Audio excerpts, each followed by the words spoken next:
सन्तानगोपालस्तोत्रम्। श्रीशं कमलपत्राक्षं देवकीनन्दनं हरिं श्रुतं सम्प्राप्य ये कृष्णं नमामि मधुसूदनं। नमाम्यहं वासुदेवं श्रुतसम्प्राप्य ये हरिं यशोदाङ्कगतं बालं गोपालं नन्दनन्दनम्। अस्माकं पुत्रलाभाय गोविन्दं मुनिवन्दितं। नमाम्यहं वासुदेवं देवकीनन्दनं सदा।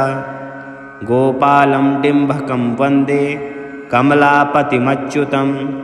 पुत्रसम्प्राप्य ये कृष्णं नमामि यदुपुङ्गवं। पुत्रकामेष्टिफलदं कञ्जाक्षं कमलापतिं देवकीनन्दनं वन्दे श्रुतसम्प्राप्य ये मम। पद्मापते पद्मनेत्र पद्मनाभजनार्दन देहि मे तनयं श्रीश वासुदेव जगत्पते। यशोदाङ्कगतं बालं गोविन्दं मुनिवन्दितम्। अस्माकं पुत्रलाभाय नमामि श्रीशमच्युतं।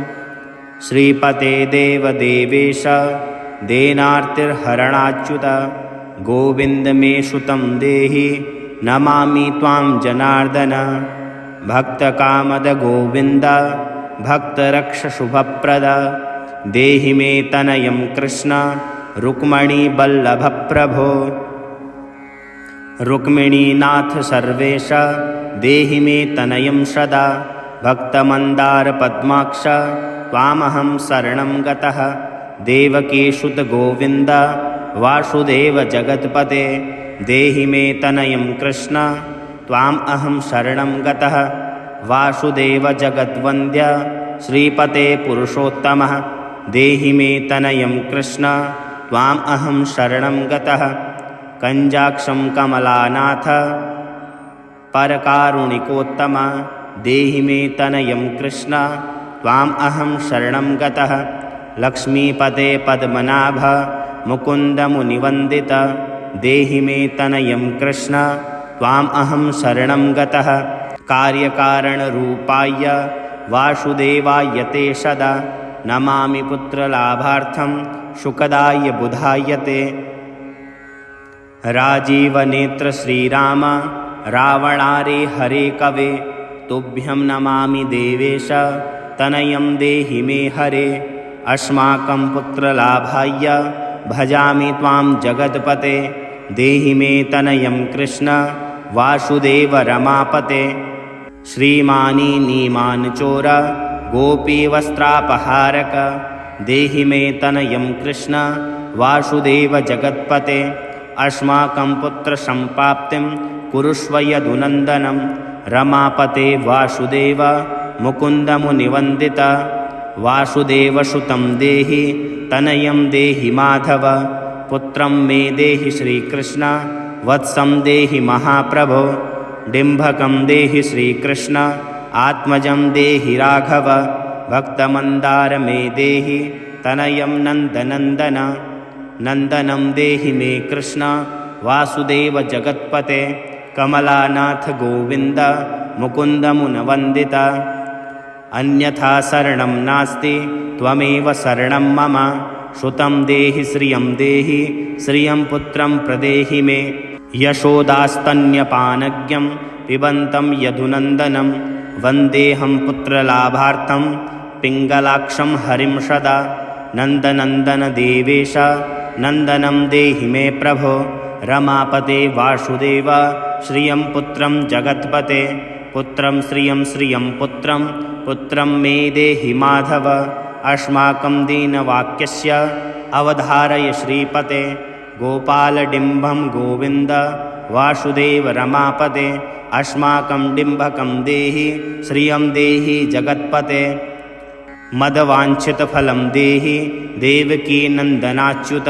मम पुत्रार्थितं धन्यं कुरुष्व यदुनन्दनं।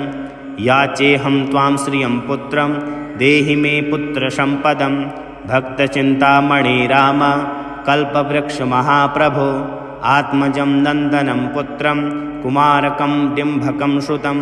अर्भकं तनयं देहि सदा मे रघुनन्दनं वन्दे सन्तानगोपालं माधवं भक्तकामदम् अस्माकं पुत्रसम्प्राप्त्यै सदा गोविन्दमच्युतम् ओंकारयुक्तं गोपालं श्रीयुक्तं यदुनन्दनं क्लींयुक्तं देवकीपुत्रं नमामि यदुनायकम् वासुदेवमुकुन्देश गोविन्दं माधवच्युत देहि मे तनयं कृष्ण रमानाथ महाप्रभो राजीवनेत्रं गोविन्दं कपिलाक्षं हरे प्रभो समस्तकाम्यवरद देहि मे तनयं सदा अब्जपद्मनिभं पद्म वृन्दरूपजगत्पते देहि मे वरसत्पुत्र रमानायक माधव नन्दपालधरापाल गोविन्द यदुनन्दन देहि मे तनयं कृष्ण रुक्मणीवल्लभप्रभो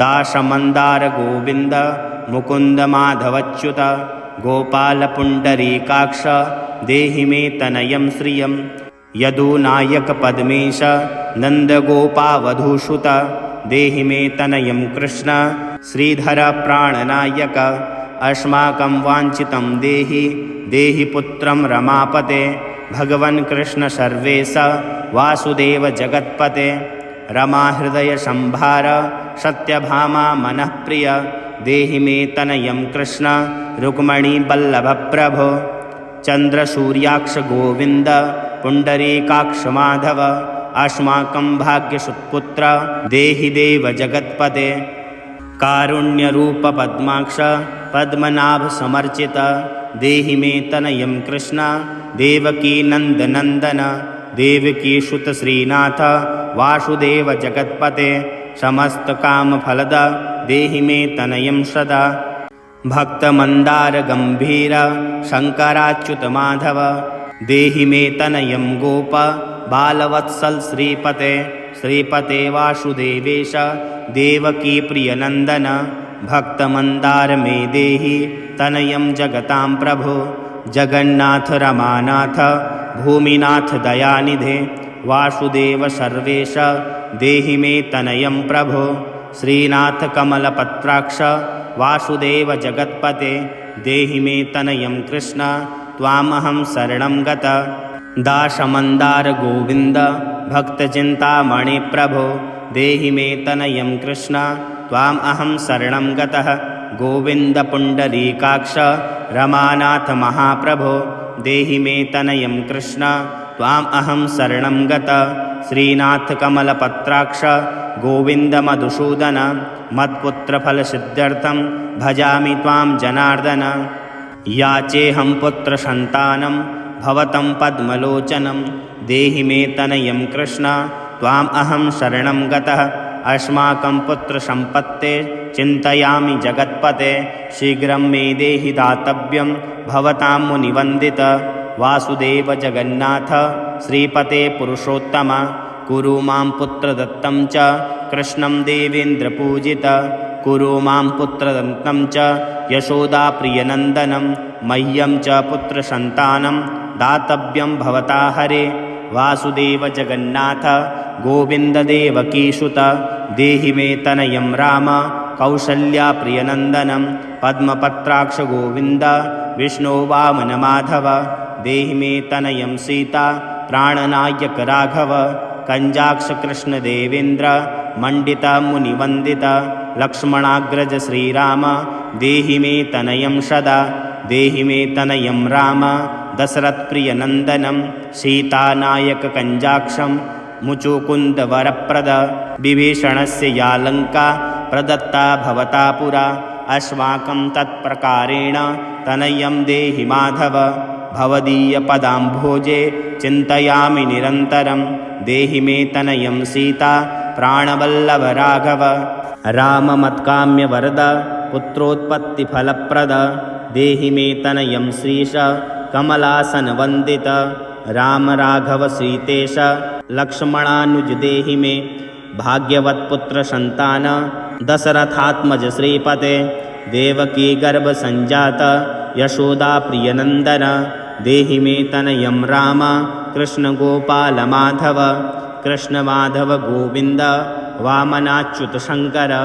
देहि मे तनयं श्रीश गोपाबालकनायक गोपाबालकमहाधन्य गोविन्दाच्युतमाधव देहि मे तनयं कृष्ण वासुदेव जगत्पते दिशतु दिशतु पुत्रं देवकी नन्दनोऽयं दिशतु दिशतु शीघ्रं भाग्यवत्पुत्रलाभं दिशतु दिशतु श्रीशो राघवो रामचन्द्रो दिशतु दिशतु पुत्रं वंशविस्तारहेतो दीयतां वासुदेवेन तनयो मत्प्रियः सुतः कुमारो नन्दनः सीता नायकेन सदा मम राम राघव गोविन्द देवकी सुतमाधव देहि मे तनयं श्रीश गोपबालकनायक वंशविस्तारकं पुत्रं देहि मे मधुसूदन सुतं देहि त्वामहं शरणं गत ममाभीष्टसुतं देहि कंसारे माधवच्युत सुतं देहि त्वामहं शरणं गतः चन्द्रार्ककल्पपर्यन्तं तनयं देहि माधव सुतं देहि त्वामहं शरणं गतः विद्यावन्तं बुद्धिमन्तं श्रीमन्तं तनयं सदा देहि मे तनयं कृष्ण देवकी नन्दनप्रभो नमामि त्वां पद्मनेत्र सुतलाभायकामदं मुकुन्दं पुण्डरीकाक्षं गोविन्दं मधुसूदनं भगवन् कृष्ण गोविन्द सर्वकामफलप्रद देहि मे तनयं स्वामिन् त्वामहं शरणं गतः स्वामिन् त्वं भगवन् रामकृष्णमाधवकामद देहि मे तनयं नित्यं त्वामहं शरणं गतः तनयं देहि गोविन्द कञ्जाक्षं कमलापते सुतं देहि त्वामहं शरणं गतः पद्मापते पद्मनेत्र प्रद्युम्नजनकप्रभो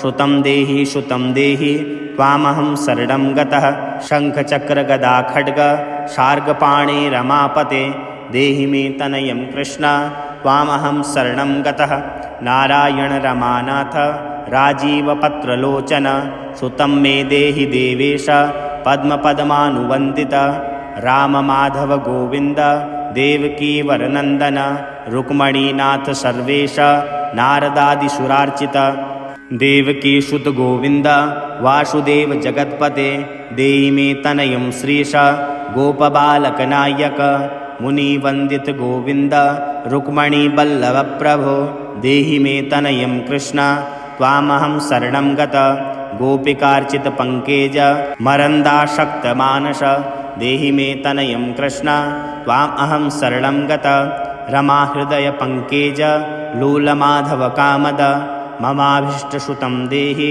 त्वामहं शरणं गतः वासुदेव रमानाथ दासानां मङ्गलप्रद देहि मे तनयं कृष्ण त्वामहं शरणं गतः कल्याणप्रद गोविन्द मुरारे मुनिवन्दित देहि मे तनयं कृष्ण त्वामहं शरणं गतः पुत्रप्रद मुकुन्देश रुक्मणीवल्लभप्रभो देहि मे तनयं कृष्ण त्वामहं शरणं गतः पुण्डरीकाक्ष गोविन्द वासुदेव जगत्पते देहि मे तनयं कृष्ण त्वामहं शरणं गतः दयानिधे वासुदेव मुकुन्दमुनिवन्दित देहि मे तनयं कृष्ण त्वामहं शरणं गतः पुत्रसम्पत्प्रदातारं गोविन्दं देवपूजितं वदामहे सदा कृष्णं पुत्रलाभप्रदायिनं कारुण्यनिधये गोपी वल्लभाय मुरारये नमस्ते पुत्रलाभार्थं देहि मे तनयं विभो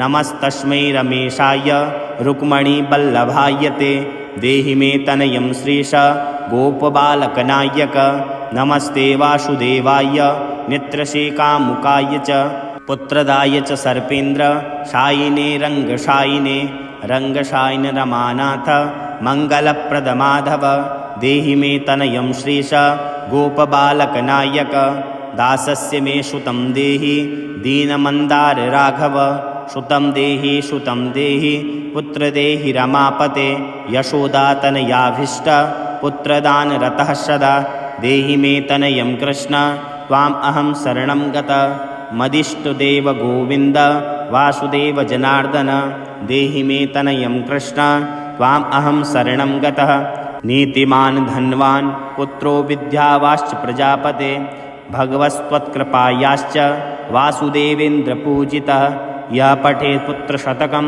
सोऽपि सत्पुत्रवान् भवेत्। श्रीवासुदेवकथितं स्तोत्ररत्नसुखाय च जपकाले पठेन्नित्यं पुत्रलाभधनं श्रियम् ऐश्वर्यराजसम्मानं सद्यो याति न संशयः।